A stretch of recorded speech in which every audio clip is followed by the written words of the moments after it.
She is an attorney and an activist, which in this time period we really need attorneys like that, you know what I'm saying? Aliza Shatzman.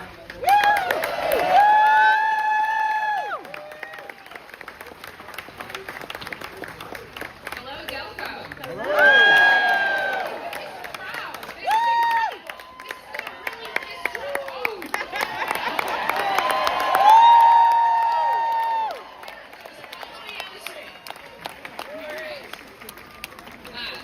Aliza Shatzman. I'm an attorney, an activist, and the president and founder of the Legal Accountability Project, or LAP. For those who don't know, which is probably most of you, I have led the charge against workplace abuse in the courts. So I am at the forefront of the fight against judicial misconduct, and so I am used to criticizing imperious federal judges who are above the law. And I spend my days thinking about how to rein in abuses of power throughout the federal government, fitting for this dire moment of tyranny we are living through. I'm the lawyer speaker here. I'm here to talk about Trump administration lawlessness and importantly, how we fight back. Because we should never just be out there complaining. It's about concrete solutions to fight the autocracy. To prepare for this speech, I created a list of Trump's most lawless actions.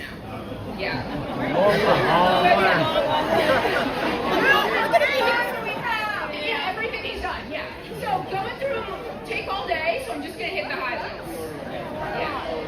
But just some very brief background on me, and I'll try to keep it brief, just to kind of show where I fit into this fight for our democracy. So I have dedicated my career to fighting for accountability. But I didn't always want to do that by serving as an activist, by running a nonprofit. I wanted to be a homicide prosecutor, to hold bad actors accountable. So after law school, I served as a judicial law clerk, working for a judge, before attempting to join the U.S. Attorney's Office. Unfortunately, during my clerkship, I was harassed by the judge I clerked for, fired during the pandemic, and retaliated against. He gave me a negative and false reference, and the U.S. Attorney's Office revoked my security clearance and my job offer. Offensive. But fortunately, I decided to do something about it. So I discovered that law clerks like me are exempt from all federal anti-discrimination laws, including Title VII of the Civil Rights Act. The entire federal judiciary, 30,000 people, are exempt from all anti-discrimination laws.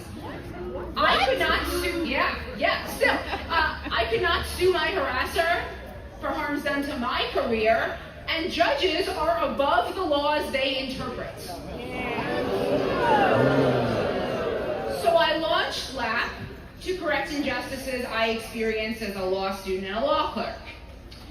At LAP, I used the bully pulpit to light a fire under intransigent federal judges and asleep at the wheel members of Congress. Like our senators. To the benefit of not just the legal industry, but society generally. Because the lack of accountability in our courts affects us all. Now, I share this for two reasons. First, if one 33-year-old woman, me, can take on the entire federal judiciary, certainly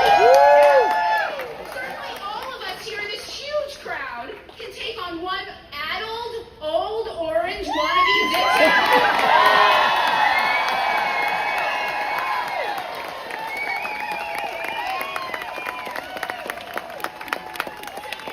Second, nonprofits are the solution. We provide necessary services where government fails. We move nimbly where government bureaucracy grinds to a halt. We fill gaps to serve our communities. Nonprofits are in court right now, suing the administration hundreds of times and winning like 93% of the time.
So, nonprofits. Why are nonprofits important? Well, they fill gaps. So that is why I am pissed that the Trump administration has decided to decimate the nonprofit sector, canceling hundreds of millions of dollars in grants, targeting nonprofits for talking about DEI, and weaponizing the IRS against nonprofits. As somebody who has dedicated my career to public service, it enrages me the Trump administration is also dismantling the federal government. Trump has fired over 200,000 federal workers, including over 700 right here in Pennsylvania.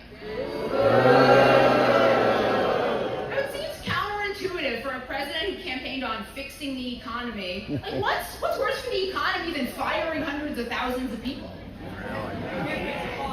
You know, when a parent is fired, that is a family that can't afford groceries, to pay bills, to buy kids clothing or household items. Hundreds of thousands of families' lives have been destroyed. These are not faceless bureaucrats in Washington, D.C. These are our friends and our neighbors. And these indiscriminate firings have harmed thousands of veterans, heroes who have served our nation honorably, only to come home and be screwed over by the administration and the nation. They put their lives on the line to serve. Absolutely. Absolutely. Absolutely. Trump is also, this is the theme, dismantling the Justice Department and turning it into an arm of his legal team. Rather than the independent agency that it is supposed to be. You know, they fired 70% of the Civil Rights Division and 80% of the anti-corruption unit. Because Trump wants to ensure that that mirror isn't turned around on him and his own corruption. Right. Many of my friends throughout the Justice Department and the federal government, including one who served as a January 6th prosecutor, have been fired or pushed out in Trump administration purges. And those who remain are pressured to take loyalty pledges or surveilled for potential disloyalty. It's like living in an authoritarian regime. You know, as a lawyer, I was taught to value an independent judiciary and an adversarial legal system, one where judges and lawyers serve as a bulwark against autocracy. One of the first steps in a dictatorship is to infiltrate the independent legal system and to weaponize the law against your political enemies. That's why Trump is targeting law firms. Now I know, corporate law firms, not the most sympathetic victims, but there is a nefarious motive at play here. Because besides their corporate clients, law firms also represent people who took on Trump, like Robert Mueller and Jack Smith. And they do important pro bono work, like representing immigrants and other groups Trump dislikes. So Trump has, by executive order, tried to rescind lawyers' security clearances without due process to prevent lawyers from representing clients. Now, you need a security clearance to work on a government case. So the easiest way to prevent any law firm from representing anybody you don't like or anybody who would investigate you is to start pulling those clearances. This is important. Trump's goal is to chill law firms' pro bono and government work, to scare them out of representing any clients he dislikes, dismantling the independent legal system. Trump also abuses the law to help his political allies, including by granting clemency to nearly 1,600 January 6th rioters.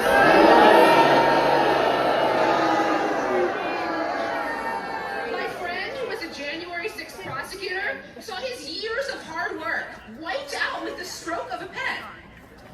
Meanwhile, thousands of legitimate clemency petitions await review. Probably not going to get a fair shake under this administration. The courts have served as a bulwark against autocracy, ruling against Trump administration lawlessness. That's why Trump and his allies have called for impeaching judges and to physically threaten them for upholding the rule of law.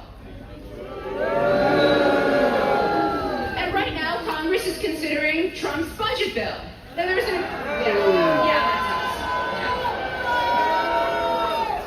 There's one important line in there that, if passed, would defang our courts by removing judges' authority to hold the government in contempt for violating rulings. And that sounds like a lot of legalese, but basically, if a judge rules against you and you ignore their ruling, they can try to force you to comply by holding you in contempt, by fining you or throwing you in jail. So this provision would basically undermine the court's authority. I also learned in law school nothing is more fundamental to the rule of law than due process. If any of us is accused of a crime, the government cannot just throw us in prison. We have the right to defend ourselves. One reason why these mass deportations without due process are so disturbing. Due process protects all of us here from being picked up off the street, separated from our families, and thrown in prison indefinitely. We all, citizen and non-citizen alike, have the same due process right to defend ourselves.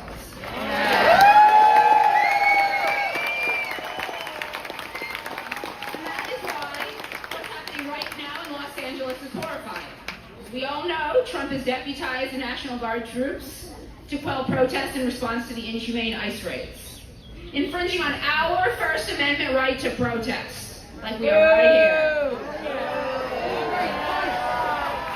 Now, this not only inflames the situation in Los Angeles, but it sets a dangerous precedent for further weaponization of the military against not only blue states Trump dislikes, but also against protests like this one. Now, in some ways, this sounds all too familiar. Previous chapters in our nation's history have been marked by protest, conflict, and unrest. I mean, our nation was founded when we rejected a monarchy. In other ways, we're in uncharted territory. But we all have the power and agency to fight back. So at my nonprofit, I always say, I'm not just out there complaining, I'm offering concrete solutions. So I'm going to close by offering you guys some. Elections are coming up in November. Yes. I know municipal and judicial elections aren't as sexy as Congress or the presidency, but our local elected officials play an important role in protecting our everyday lives against Trump administration lawlessness. And judicial races are on the ballot. As somebody who works with or against the judiciary for a living, I can tell you judges' decisions affect literally every aspect of our lives. Whether you care about voting rights, abortion, civil rights, criminal justice, education, the environment, everything is on the line in these elections.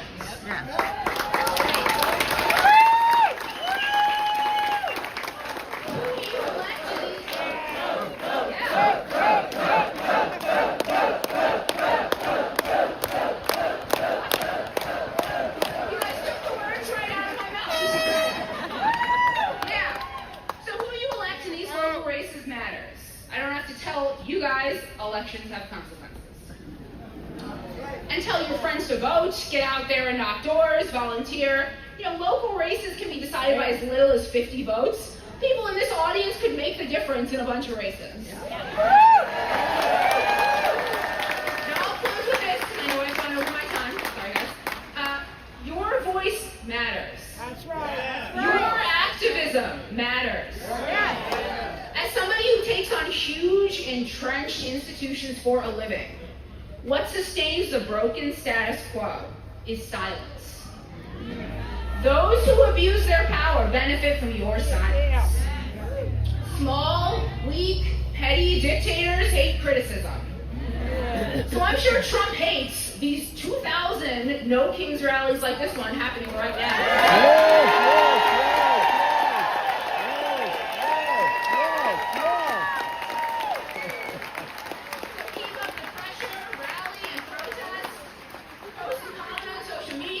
Write to and call your members of Congress. Tell them to fight back. The Trump regime benefits from your silence, so don't give them that. And looking out at this enormous crowd, I know they're not going to silence us. So thank you for being